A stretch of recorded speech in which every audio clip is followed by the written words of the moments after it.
in the palace where Dhritarashtra and his wife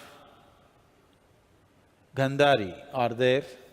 Dhritarashtra is blind by nature, Gandhari is blind by choice. Dhritarashtra is worried.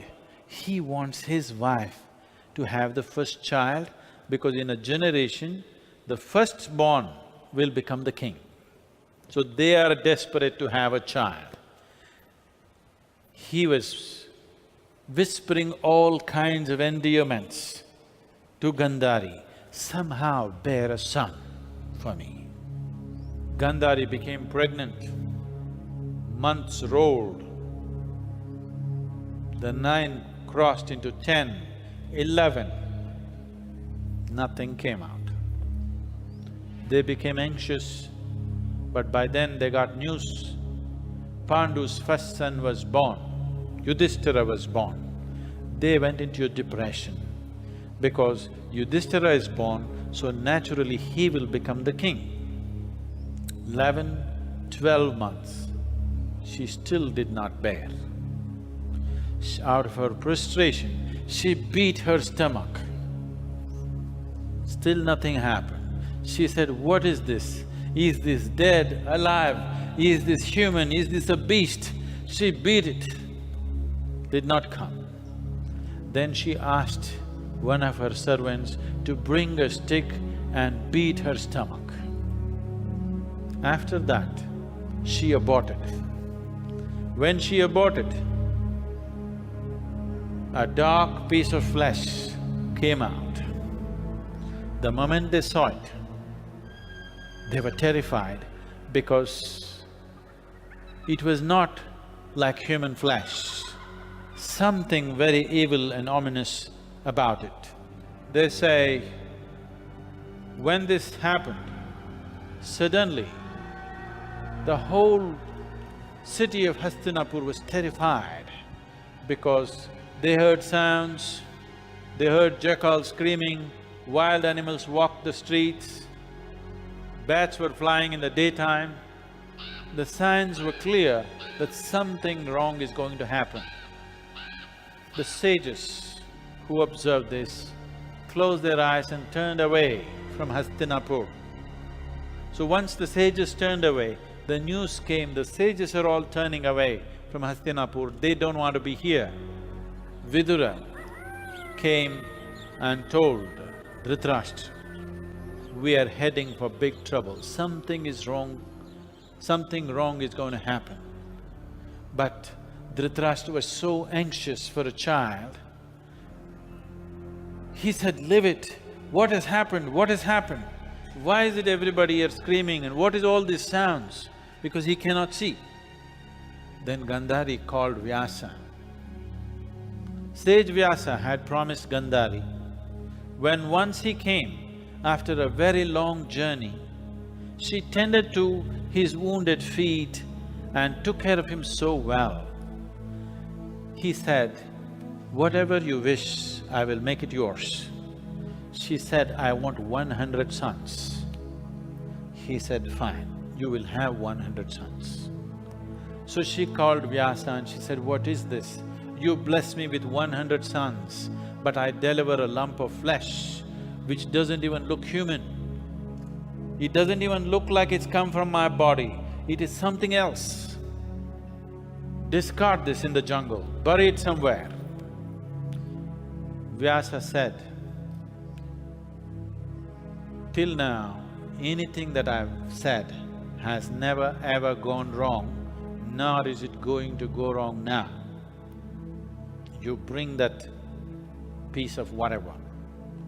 And he took it into the cellar and he asked them to bring 100 earthen pots and sesame oil and other kinds of herbs. He cut this piece into 100 pieces and put it in these pots, sealed it and kept it in the cellar. And then he noticed a small piece of it was left. He said, "Bring me one more pot." And he said, "You will have 100 sons and a daughter."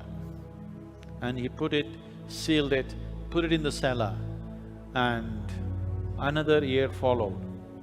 Because of this, it is said Gandhari was pregnant for 2 years, 1 year in her womb, 1 year in the cellar. After a year passed, the first pot broke and out of it landed a huge boy, a baby, a huge big baby with serpent eyes. That means even when he was born, he did not blink.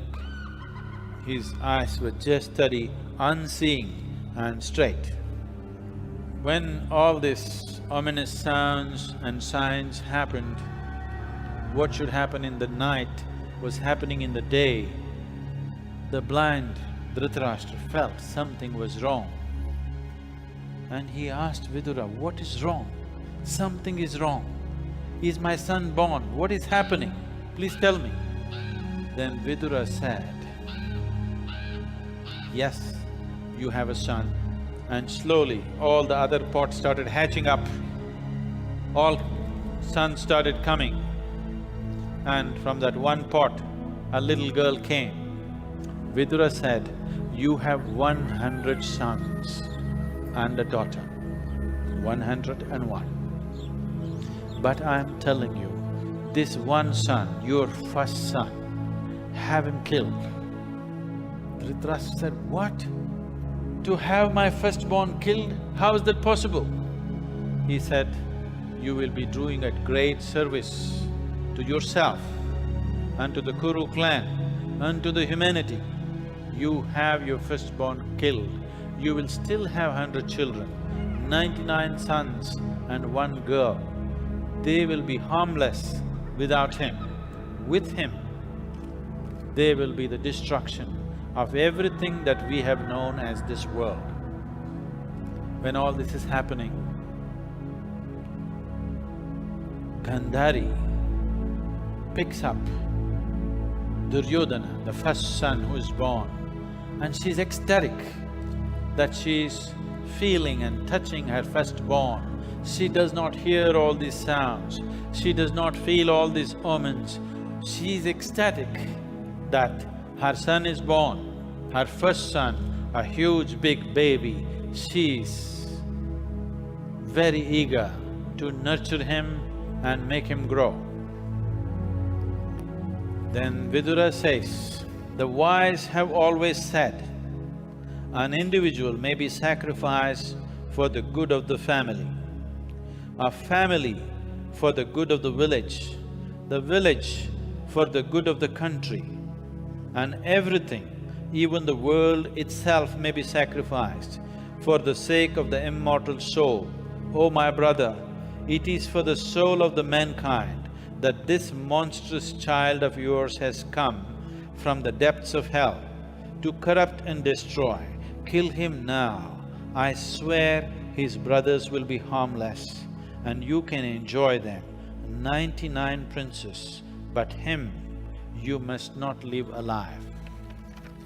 But Dhritarashtra's flesh, attachment of the flesh, is way bigger than his wisdom. So Duryodhana grows along with the 99 other boys. Pandavas grow in the forest, and these 100 princes grow here in the palace in Hastinapur.